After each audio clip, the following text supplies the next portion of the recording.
አልጋ አላየሽኔ ላሱ ይብላኝ ማለት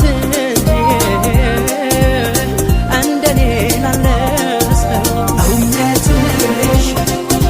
ሰምተሽ ከራሴ አይልመድ ብለሽ አዝነሽ ለመንፈሴ ይቅር ስትይ ነው የምትረጋው ነፍሴ እንዲህ ከተባለ እናውጋ በምክር መቼም የዋልብሽ መታገሳ ያጣ ተጎዳ እንድበይው ልቤን በጣም በጣም ዝም አለና ሊኖር ዝም ክፉ እንዳሰራ መጣለ ልቤ